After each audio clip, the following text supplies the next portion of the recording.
Okay, here's a wild thought for you. What if your entire life was a performance? And I don't mean that in some kind of metaphorical, all the world's a stage way. I mean, literally. According to author Arthur Christian, you are an actor, and your only job is to puppeteer a dead body. Yeah, it's a bizarre, pretty unsettling idea, and in this explainer, we're going to unpack exactly what on earth that means. See, the author isn't just being poetic or trying to be edgy here. This isn't a metaphor for feeling disconnected from your life. They are arguing that this is the literal fundamental reality of how we exist. We are animating a corpse, and that's it. That's the whole game. It's a really strange concept to get your head around, right? I mean, how can our lives, with all their complexity and feeling, be compared to puppeteering a dead body? So let's dig into the author's logic and see how they actually build this incredibly unsettling argument. So here's the first piece of the puzzle. The author says you have to separate the actor, that's you, your consciousness, from the physical body. Your life isn't something you live from the inside out. Nope. It's a performance that you, the actor, put on. You're just puppeteering this physical form to create the illusion that it's alive. And just think about how exhausting that would be.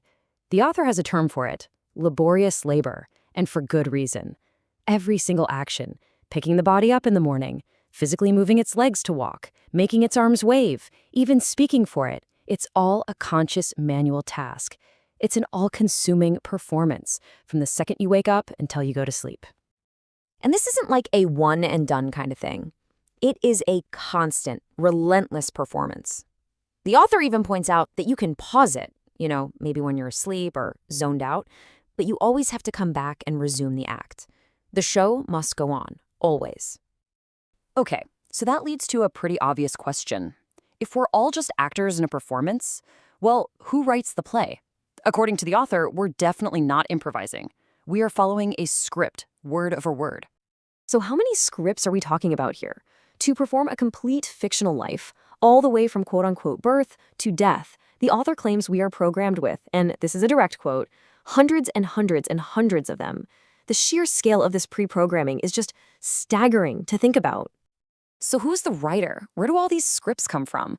Well, the author points to an external source, something they call a make-believe language that basically defines our entire reality. But here's the kicker. These scripts aren't neutral. They carry the specific intentions of some unseen programmer. Now, the text never really says who that programmer is, leaving us to wonder if it's society or culture or something else entirely. And these scripts, they govern everything. From the moment you wake up, you're just executing programs. Your morning routine, the tasks you do at work, even the way you talk about buying things or what you value, it's all pre-written. Your entire day is just an endless cycle of moving from one script to the next. So what's the ultimate consequence of all this? What's the end game? Well, if every single action we take is just us reading from a pre-written script, it leads to a really, really unsettling conclusion about our own freedom. The author presents us with a pretty stark choice. On one side, you've got real life, which they describe as pulsating, full of freedom and actual free will. And on the other side, you've got the fictional life that we're all apparently performing, a life that's robotic, totally predetermined, and made up of nothing but scripts. Ultimately, the author's conclusion is that in this scripted world, we're nothing more than a machine.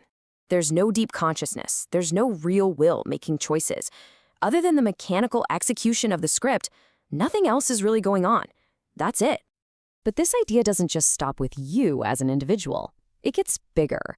What happens when an entire world is filled with these actors, all performing their own scripts at the exact same time? Well, the author scales this whole concept up to the societal level. And that collective performance gets a name, the system. The definition is incredibly simple and direct. It's just what you get when there's more than one of these performed imaginary lives of fiction all operating together. And this is what leads to the author's most shocking claim of all. What is this system that we all live in? It's not a society. It's not a culture. In their words, it is a pre-programmed AI world of drones. And just to put a final, definitive stamp on it, to make sure there's absolutely no wiggle room, the author ends with these words: nothing less, nothing more. There is zero ambiguity in this worldview. It is total. It is absolute. So, wow. We've just traced this idea all the way from a single person puppeteering a dead body up to a global system of programmed drones. Before we wrap this up, let's just quickly bring it all back together. So, to recap the author's whole argument, life as we know it is not lived, it's performed. Our actions aren't really our own. They're just dictated by hundreds of scripts. That means our precious sense of free will, it's an illusion. And our entire society is just a massive interconnected system of these programmed drones. And that leaves us with one final and pretty provocative question. The author doesn't want this to just be some abstract theory. They want it to feel personal. So the question to really take away from all this isn't just about society, it's about you. Which parts of your day, your conversations, your very identity are scripted?